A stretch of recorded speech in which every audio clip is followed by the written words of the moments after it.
Good morning everyone.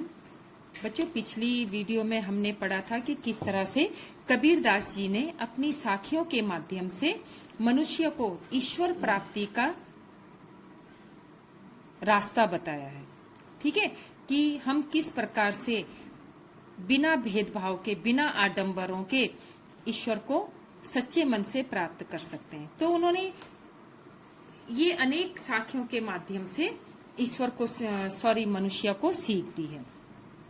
अब जैसे ये यहाँ पर कहते हैं, मान सरोवर सुभर जल हंसा केली कराही, कि मान सरोवर के स्वच्छ जल में हंस क्या करते हैं, क्रीड़ा करते हैं और उसका आनंद उठाते हैं। मतलब वे धन्य हो जाते हैं मान सरोवर में आके, और वहां पर उन्हें उस आनंद की प्राप्ति होती है जिस आनंद को वो हमेशा से ढूंढ रहे थे।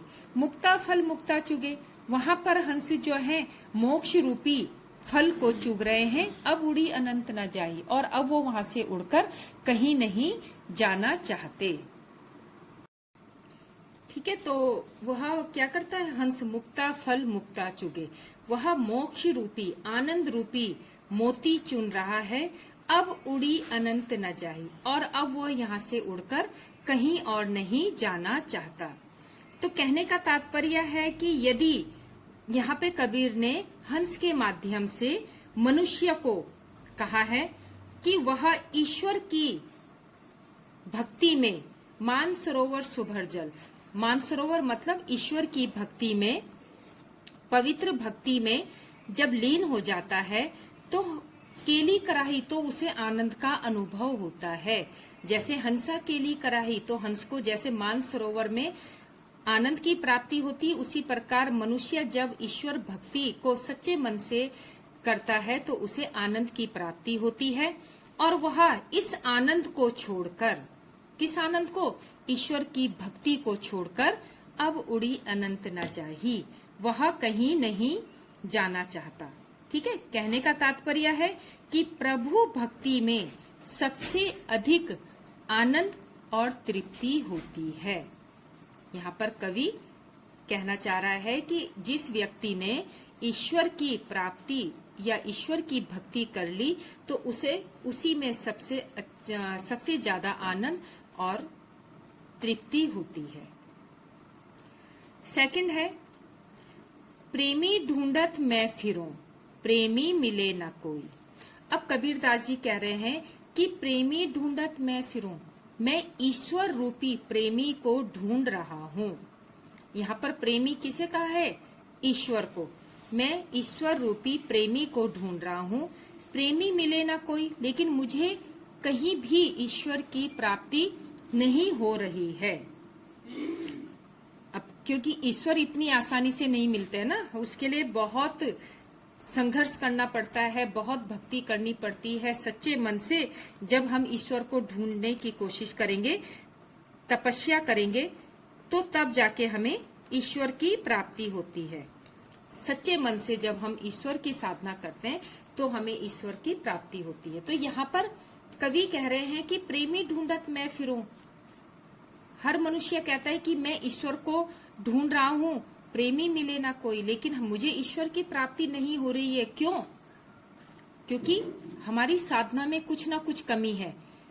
लेकिन जिस दिन हमें प्रेमी को प्रेमी मिले, जिस दिन हमें ईश्वर रूपी प्रेमी मिल जाएगा, सब विष अमृत होए, उस दिन हमारे सारे विष रूपी कष्ट अमृत रूपी दुख सुख में बदल जाएंगे। जो हमारे विष रूपी दुख हैं अमृत रूपी सुख में बदल जाएंगे। किस दिन? जिस दिन हमें ईश्वर की प्राप्ति हो जाएगी, जिस दिन हमें ज्ञान की प्राप्ति हो जाएगी। और जब इंसान को ज्ञान की प्राप्ति हो जाए तो समझो उसे ईश्वर की प्राप्ति हो गई। लेकिन जब तक वह इन पाखंडों में, आडंबरों में घिरा रहेगा, उस आडंबरों के बीच से वह ईश्वर को कितना भी प्राप्त करना चाहे, उसको ईश्वर की प्राप्ति नहीं होगी। ठीक है, तो यहाँ पे बहुत अच्छे रूप में उन्होंने बताया है कि प्रेमी ढूंढत मैं फिरूं, कि हर मनुष्य ईश्वर रूपी प्रेमी को ढूंढ रहा है, लेकिन प्रेमी मिले ना कोई, लेकिन उसे ईश्वर की प्राप्ति नहीं हो रही है। लेकिन जिस दिन प्रेमी को प्रेमी मिले, ईश्वर को, भक्त को ईश्वर की प्राप्ति हो जाएगी, सब विष अमृत होए। उस दिन उस मनुष्य के सारे विष रूपी कष्ट अमृत रूपी सुख में बदल जाएंगे। ठीक है। अब तीसरा देखिए, हस्ती चढ़िए ज्ञान को सहज दुलीचा डारी। अब यहाँ पे कबीरदास जी कहते हैं कि हस्ती चढ़िए ज्ञान को। यहाँ पर ज्ञान को कबीरदास जी ने हाथी की उपमा दी है। हमें कैसा ज्ञान प्राप्त करना चाहिए? हाथी के समान बड़ा। ठीक है। हस्ती मतलब हाथी, चढ़िए ज्ञान को, हाथी के समान बड़ा ज्ञान प्राप्त करना चाहिए। सहज दुलीचा डारी, लेकिन उसके हमें आसन अपना कैसा रखना चाहिए? कोमल, सहज, घमंड को त्यागा हुआ। हमने ज्ञान तो प्राप्त कर लिया, लेकिन अगर हमारे मन में अहंकार है, घमंड है, तो हम एक अज्ञानी कहलाएंगे। तो हमें बड़ा ज्ञान प्राप्त करना चाहिए, लेकिन अहंकार को त्याग कर सहज दुलीचा डारी, शालीनता का आसन बिछाना चाहिए। स्वान रूप संसार है।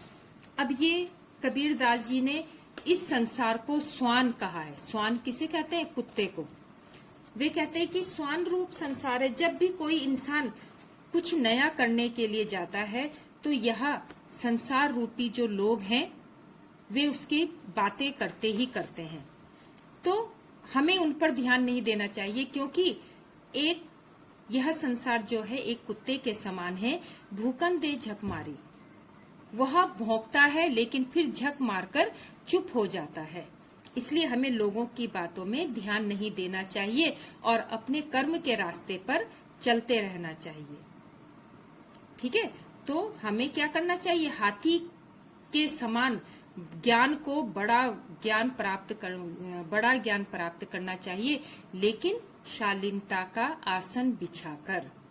उसमें हमें घमंड नहीं लाना है और दुनिया की बातें नहीं सुननी है, क्योंकि दुनिया कुछ ना कुछ कहेगी। जिस तरह से एक अनजान रास्ते में अनजान व्यक्ति को देखकर कुत्ते भौंकने लगते हैं, उसी प्रकार जब व्यक्ति कोई नया काम करता है तो लोग उसकी पीठ पीछे बातें बनाते हैं, लेकिन बाद में सभी झक हार कर चुप हो जाते हैं और बाद में उसी व्यक्ति की प्रशंसा करते हैं।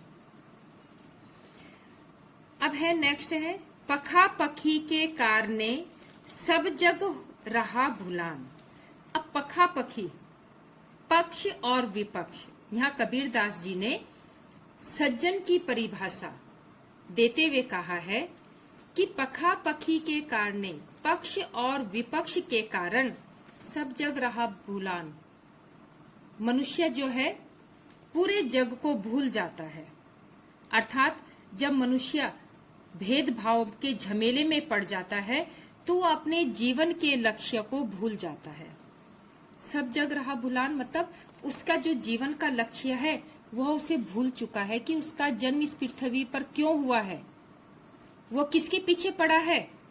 पक्ष भेदभाव, पक्ष विपक्ष के पीछे पड़ा है और अपने मेन लक्ष्य को भूल जाता है।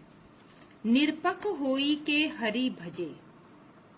कबीरदास जी कहते हैं कि जो निष्पक्ष होकर हरि का भजन करता है, ठीक है, हरि मतलब ईश्वर का भजन करता है, सोई संत सुजान, वही सच्चा संत और सच्चा पुरुष होता है। कौन? जो भेदभाव किए बिना ईश्वर का भजन करे, वही एक सच्चा और संत पुरुष कहलाता है। अगर हम भेदभाव, हम कहेंगे नहीं ये ईश्वर हमारा है, खुदा दूसरी जाति का है, यीशु दूसरी जाति का है, अगर हम इस पक्ष में पड़ जाएंगे, इन चीजों में पड़ जाएंगे, तो हम ईश्वर को कभी प्राप्त नहीं कर पाएंगे। हम पूजा पाठ आराधना क्यों करते हैं? ईश्वर की प्राप्ति के लिए। लेकिन अगर हमारे मन में भेदभाव आ जाएगा तो हम अपना लक्ष्य भूल जाएंगे और हमें कभी ईश्वर की प्राप्ति नहीं होगी। ईश्वर की प्राप्ति किस व्यक्ति को होती है? जो निरपक्ष होकर ईश्वर का भजन करे, जिसके लिए सारे देवी देवता सभी एक होते हैं, वही सोई संत सुजान, वही सज्जन पुरुष कहलाता है। अब नेक्स्ट है हिंदू मुआ राम कही, मुसलमान खुदाई। अब कबीरदास जी ने यहाँ पर देखिए हिंदू मुसलमान व्यक्ति किस तरह की बातें करते हैं, किस तरह उनका जीवन निरर्थक बीत जाता है। हिंदू मुआ राम कही, हिंदू राम राम कहता है, मुसलमान खुदाई, और मुसलमान खुदा खुदा करते हुए नष्ट हो जाता है। हिंदू क्या कहते हुए नष्ट हो जाता है? राम राम कहते हुए, और मुसलमान खुदा खुदा।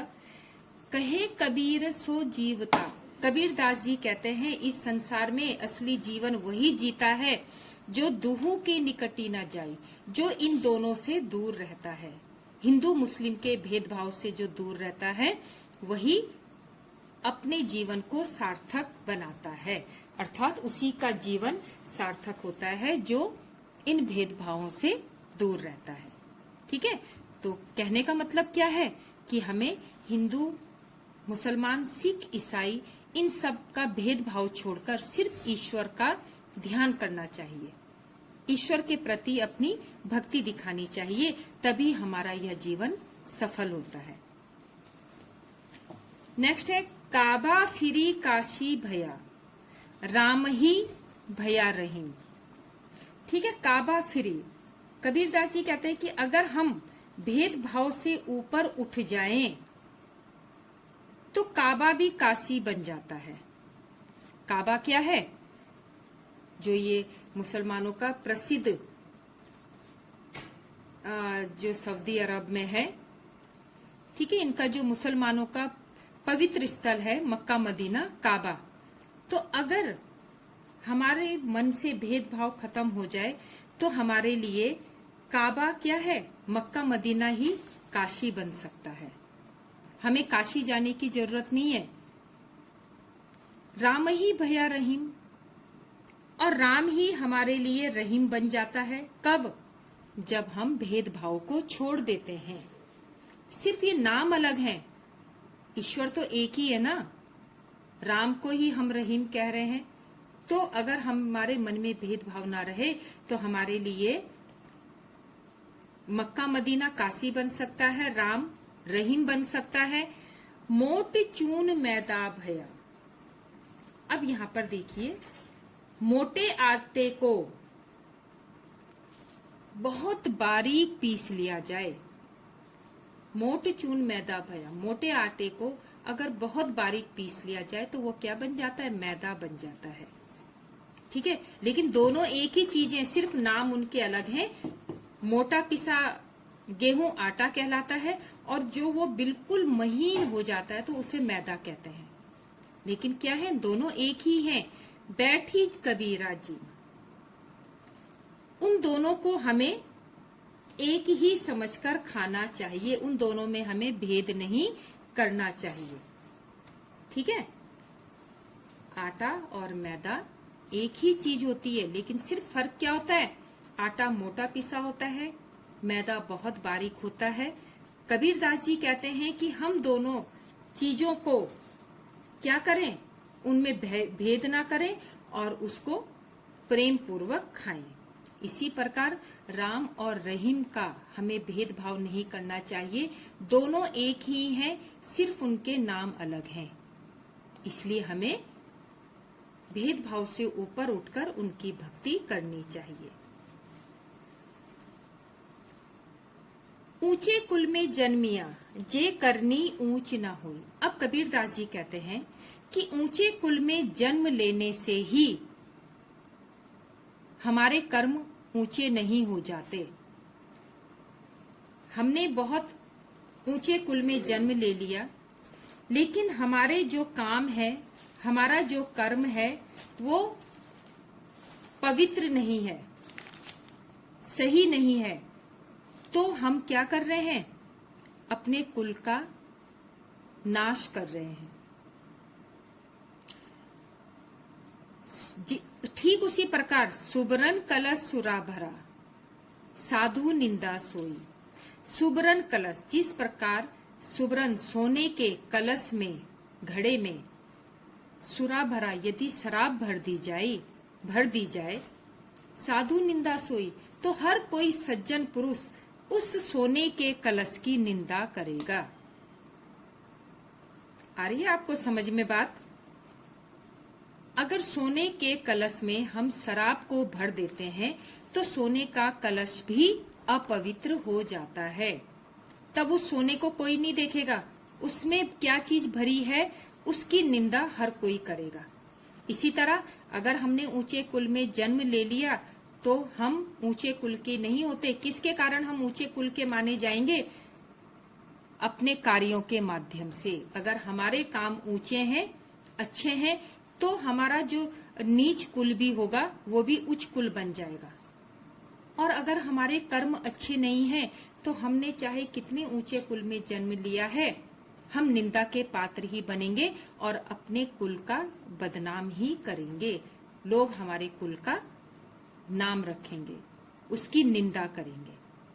ठीक उसी प्रकार जिस प्रकार सोने के कलश में शराब को देखकर सब सज्जन लोग उसकी निंदा करते हैं, ठीक उसी प्रकार हमें अपने कर्मों को सही रखना चाहिए, तभी हम अपने कुल का नाम रोशन कर सकते हैं।